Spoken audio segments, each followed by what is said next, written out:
versículo 157. Documento 145. Os 4 memoráveis dias em Cafarnaum. Documento 146. A primeira campanha de pregação na Galiléia. Documento 147. O interlúdio da visita a Jerusalém. Documento 148. Preparando os evangelistas em Betsaida. Documento 149. A segunda campanha de pregação. Documento 150. A terceira campanha de pregação. Documento 151. Os ensinamentos e a permanência. Documento 150. Os acontecimentos que levaram à crise de Cafarnaum. Documento 153. A crise em Cafarnaum. Documento 154. Os últimos dias em Cafarnaum. Documento 155. A escapada pelo norte da Galiléia. Documento 156. A estada em Tiro e Sidom. Documento 157. Em Cesareia Filipe. O livro de Ruth. Documento 145. Os 4 memoráveis dias em Cafarnaum. 145. 0.1. 1628.1. Jesus e os apóstolos chegaram em Cafarnaum na noite de terça-feira, 13 de janeiro. Como de costume, fizeram da casa de Zebedeu, em Betsaida, a sua sede. Agora que a morte de João Batista havia acontecido, Jesus se preparava para lançar-se a primeira campanha de pregação aberta e pública, na Galiléia. A novidade de que Jesus havia voltado espalhou-se rapidamente por toda a cidade e, no dia seguinte bem cedo, Maria, a mãe de Jesus, apressou-se a partir para Nazaré, no intuito de visitar o seu filho José. 145. 0.2. 1628.2. Jesus passou a quarta-feira, a quinta-feira e a sexta-feira, na casa de Zebedeu, instruindo os seus apóstolos, na preparação para a primeira grande viagem pública que fariam. Também recebeu e ensinou a muitos buscadores sinceros da verdade, tanto em grupos, quanto isoladamente. Por intermédio de André, ele comprometeu-se a falar na sinagoga no próximo dia de sábado. 145. 0.3. 1628.3. Bem tarde, na noite de sexta-feira, Ruth, a irmã mais nova de Jesus, fez-lhe, secretamente, uma visita. Eles passaram quase uma hora juntos, em um barco ancorado a uma pequena distância da praia. Nenhum ser humano, exceto João Zebedeu, jamais soube dessa visita, e ainda foi recomendado que não falasse a ninguém sobre ela. Ruth era o único membro da família de Jesus que acreditava, de um modo consistente e resoluto, na divindade da missão terrena dele, desde a época inicial da consciência espiritual de Jesus e ao longo de toda a sua memorável ministração, até a sua morte, ressurreição e ascensão.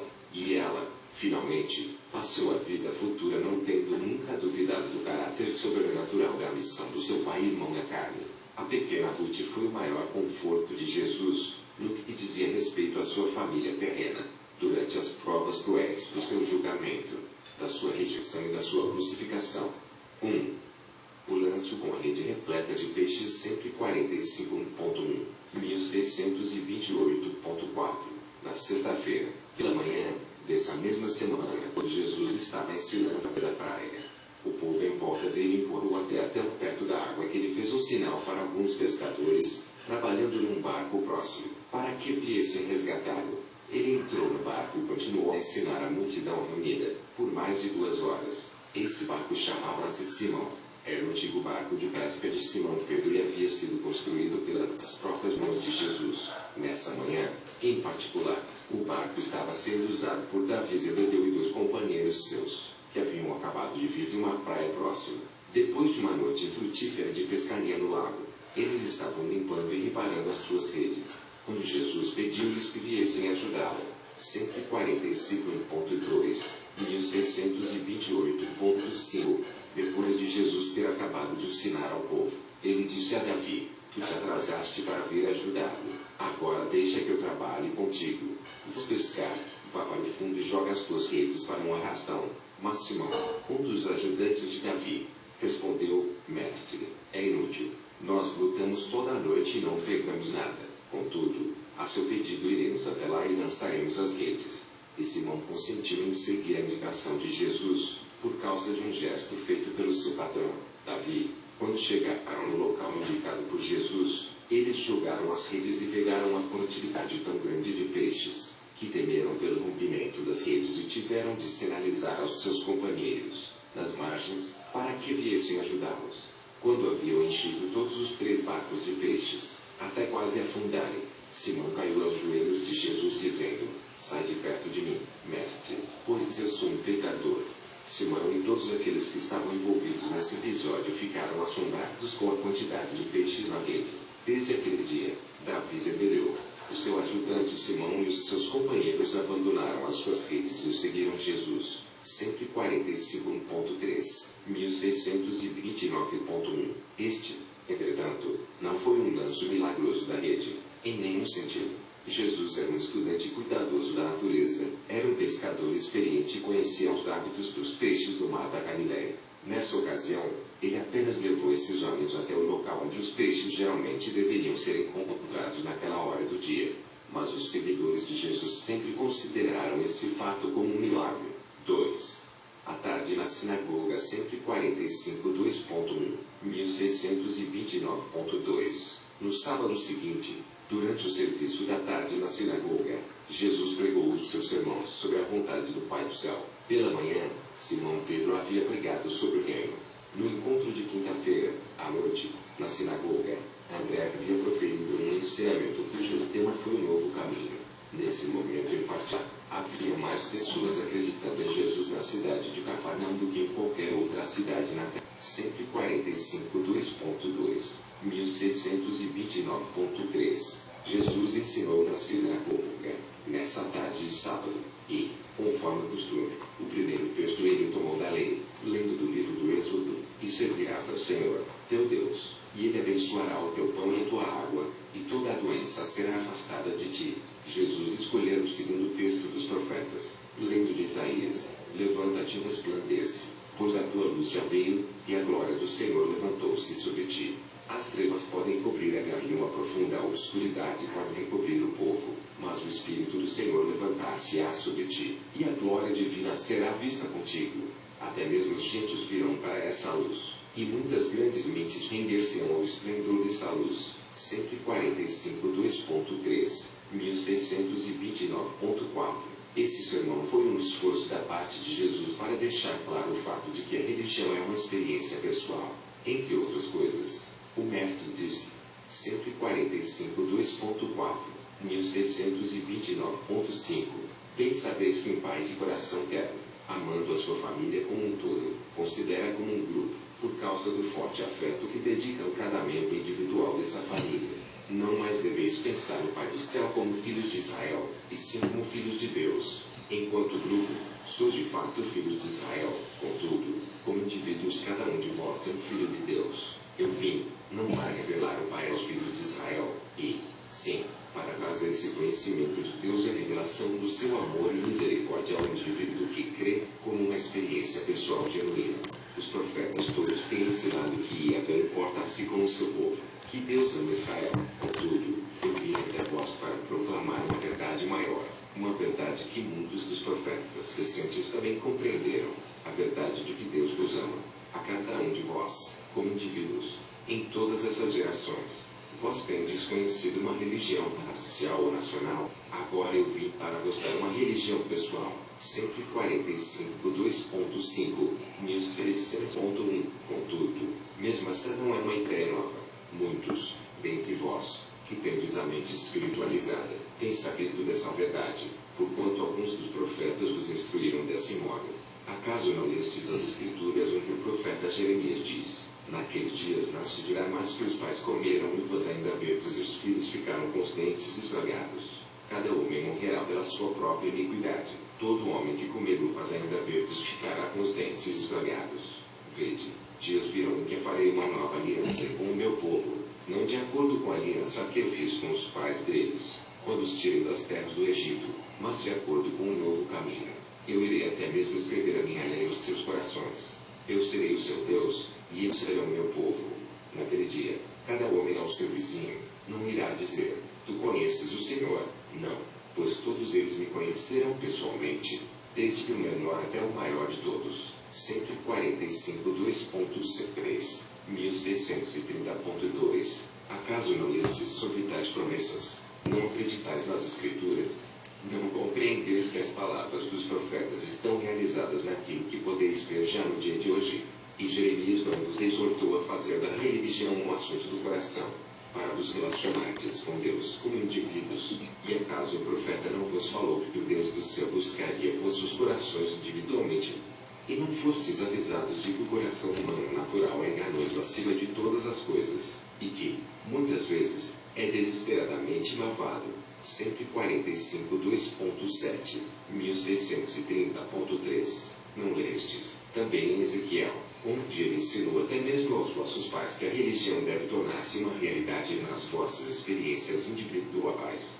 Não mais usareis o provérbio que diz: os pais comeram uvas ainda verdes e seus filhos ficaram com os dentes esfregados. Enquanto eu viver, diz o Senhor Deus, observar que todas as almas sejam minhas, como a alma do pai, e também a alma do filho. Apenas a alma que peca morrerá. E, então, Ezequiel previu mesmo esse dia, no qual, em nome de Deus, falou: um novo coração também darei a ti, e um novo espírito colocarei dentro de ti. 145 2.8, 1630.4. Não mais deveis temer que Deus puna uma nação pelo pecado de um indivíduo, nem o Pai do céu punirá um dos seus filhos crentes pelos pecados de uma nação, ainda que o membro individual de qualquer família, frequentemente, tenha de sofrer as consequências materiais dos erros da família e das transgressões do grupo. Não compreendeis que a esperança de uma nação melhor, ou de um mundo melhor, está ligada ao progresso e ao esclarecimento do indivíduo. 145 2.9, 1630.5. Então o mestre descreveu que é vontade do Pai do céu, depois que o homem discerne tal liberdade espiritual, é de que os seus filhos, na terra, deveriam começar aquela eterna ascensão da carreira ao paraíso, que consiste na resposta consciente da criatura ao estímulo divino do Espírito residente, de encontrar o Criador, de conhecer Deus e buscar ser como Ele. 145 2.10, 1630.6. Os apóstolos foram grandemente ajudados por esse sermão. Todos eles compreenderam mais completamente que o Evangelho do Reino é uma mensagem dirigida ao indivíduo, não à nação. 145 2.11, 1630.7. O povo de Cafarnaum, mesmo estando familiarizado com os ensinamentos de Jesus, ficou surpreendido com esse sermão, nesse dia de sábado. E Jesus ensinou, de fato, como alguém que tem autoridade e não como os escribas. 145 2.12, 1630.8. Quando Jesus acabou de falar, um homem ainda jovem da congregação, que tinha estado muito agitado por causa daquelas palavras, foi tomado por um ataque epilético violento e gritava alto. Ao fim da crise, ao recuperar a consciência, ainda em um estado meio de sono, ele disse: o que temos nós a ver contigo, Jesus de Nazaré? Tu és o Santo de Deus. Acaso vieste para destruir-nos? Jesus pediu silêncio à assistência e, tomando o jovem pela mão, disse: sai deste estado. E ele acordou imediatamente. 145 2.13, 1631.1. Esse jovem não estava possuído por nenhum espírito impuro, nem demônio. Ele era vítima da epilepsia comum, mas haviam ensinado a ele que a sua aflição era atribuída à posse de um espírito malévolo, e, acreditando nisso, ele procedia de acordo. Em tudo o que pensavam dizia que se referisse à sua doença. O povo acreditava que tais fenômenos eram causados diretamente pela presença de espíritos impuros. E, assim, concluía que Jesus havia expulsado um demônio para fora desse homem. No entanto, Jesus, naquele momento, não curou a epilepsia dele. Só mais tarde, naquele dia, depois do entardecer, é que esse homem ficou realmente curado. Muito tempo depois do dia de Pentecostes, o apóstolo João, que foi o último a escrever sobre os atos de Jesus, evitou qualquer referência a esses atos assim chamados de expulsão de demônios. E ele fez isso tendo em vista o fato de que tais casos de possessão demoníaca nunca ocorreram depois de Pentecostes. 145 2.14, 1631.2. O resultado é que esse incidente corriqueiro espalhou-se rapidamente por toda Cafarnaum, como se Jesus tivesse expulsado um demônio de um homem e o tivesse curado, miraculosamente, na sinagoga. Na conclusão do seu sermão vespertino, o sábado era exatamente o dia para um rumor tão surpreendente se espalhasse, rápido e efetivamente. significativamente.